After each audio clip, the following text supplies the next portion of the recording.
और इस वक्त एक बड़ी खबर आपको बता दें, बरेली हिंसा पर बड़ी जानकारी सामने आ रही है, जहां पर इस पूरे मामले की जांच के लिए एसआईटी का गठन किया गया है। 10 सदस्यीय ये पूरी की पूरी टीम है। एसआईटी इस पूरे मामले की जांच करेगी और गहन जांच के लिए आपको बता दें, देखिए बरेली हिंसा पर अब 10 सदस्यीय एसआईटी का गठन कर दिया गया है। इस वक्त की बड़ी खबर बरेली हिंसा से जुड़ी हुई आपको बता रहे हैं। साथ ही बरेली में इंटरनेट सेवा भी बाधित है, 48 घंटे के लिए इंटरनेट बंद कर दिया गया है। यूपी के चर्चित एसपी अनुज चौधरी एक बार फिर से सुर्खियों में है। फिरोजाबाद में एसपी अनुज चौधरी का ताबड़तोड़ एक्शन शुरू हो गया है। संभल से ट्रांसफर के बाद योगी के सिंघम ने अपना पहला एनकाउंटर किया है, जिसकी तस्वीरें सामने आई हैं। देखिए क्राइम सीन पर मौजूद योगी फोर्स की टीम कैसे सीना ताने खड़ी है। मौके पर योगी के सिंघम यानी एसपी अनुज चौधरी के साथ मिशन शक्ति की टीम भी मौजूद है। एनकाउंटर के बाद एसपी अनुज चौधरी ने बताया कि शनिवार तड़के सुबह करीब 5 बजे पुलिस को सूचना मिली थी कि पोस्को एक्ट में फरार आरोपी ताज मोहम्मद को देखा गया है, जिसके बाद योगी की मिशन शक्ति के साथ पुलिस टीम ने आरोपी ताज मोहम्मद तलाश शुरू की और जब उसे रुकने का इशारा किया तो शातिर बदमाश ने पुलिस टीम पर फायर कर दिया। हमारे यहाँ पोस्को एक्ट का जो एक ताज मोहम्मद नाम का व्यक्ति था जो वांछित था, उसकी तलाश में हमारे मिशन शक्ति टीम, थाना अध्यक्ष और अन्य पुलिसकर्मी उसकी गिरफ्तारी हेतु लगे हुए थे। पुलिस की जवाबी कार्रवाई में आरोपी ताज मोहम्मद घायल हो गया, जिसे अस्पताल में भर्ती कराया गया है।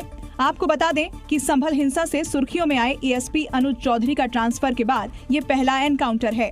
उत्तर प्रदेश में जारी पोस्टर वॉर में अब एक नया मोड़ आ गया है। I love Mohammed, I love Mahadev जैसे पोस्टरों को लेकर जारी विवाद के ही बीच अब लखनऊ में I love Yogi, I love bulldozer के पोस्टर लगे मिले।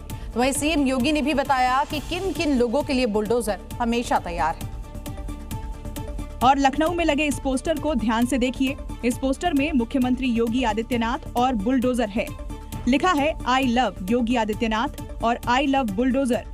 इस पोस्टर को बीजेपी युवा मोर्चा की तरफ से लगाया गया है। कहीं ना कहीं एक मैसेज देने का काम है कि जो भी सड़कों पर उतरेगा, उपद्रव करेगा और किसी तरीके का कानून को हाथ मिलेगा तो उसके लिए सीएम योगी आदित्यनाथ का बुलडोजर तैयार है। पिछले कुछ समय से उत्तर प्रदेश में आई लव मोहम्मद और आई लव महादेव जैसे नारे वाले पोस्टर को लेकर विवाद चल रहा है।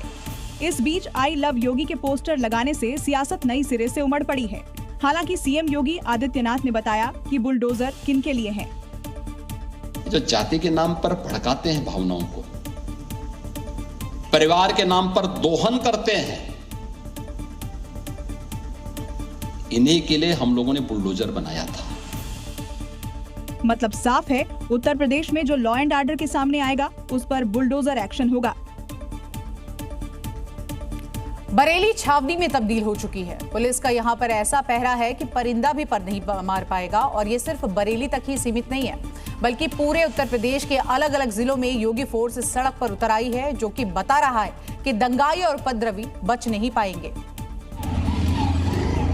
इसलिए आगरा, लखनऊ, कासगंज, एटा, अमरोहा, लखीमपुर खीरी की सड़कों पर पुलिस फ्लैग मार्च करती हुई दिखाई दी। एटा में लॉ एंड ऑर्डर मेंटेन रखने के लिए जवान सड़कों पर मुस्तैद हैं, तो आसमान में उड़ता ड्रोन हर एक गतिविधि पर नजर रखे हुए हैं।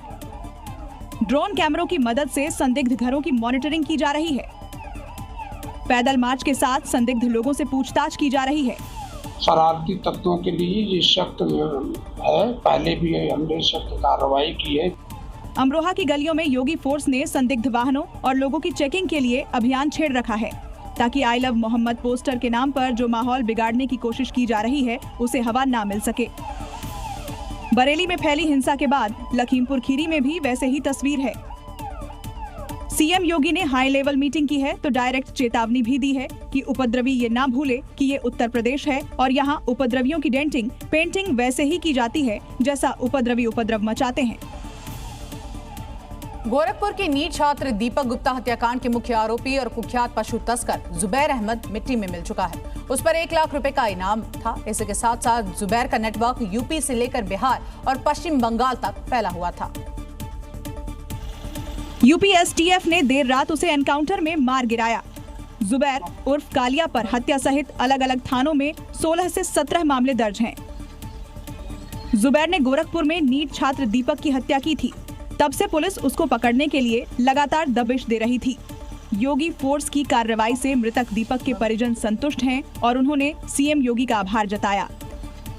मुख्यमंत्री जो वादा किए हैं दिखाई दे रहा है। जितने भी बचे हैं 4 मुख्यमंत्री जी से उनको भी खोज के उनको भी जान से मार दिया जाए। शुक्रवार रात चेकिंग के दौरान रामपुर पुलिस और गोक्ष बदमाश जुबैर के बीच मुठभेड़ हुई। पुलिस की जवाबी कार्रवाई में जुबैर गोली लगने से घायल हो गया था और उसका साथी फरार हो गया। इसके बाद घायल बदमाश जुबैर उर्फ कालिया को पुलिस ने जिला अस्पताल में भर्ती कराया, जहां उसे मृत घोषित कर दिया गया। जुबैर से एक पिस्तौल, तमंचा और मोटरसाइकिल बरामद हुए हैं।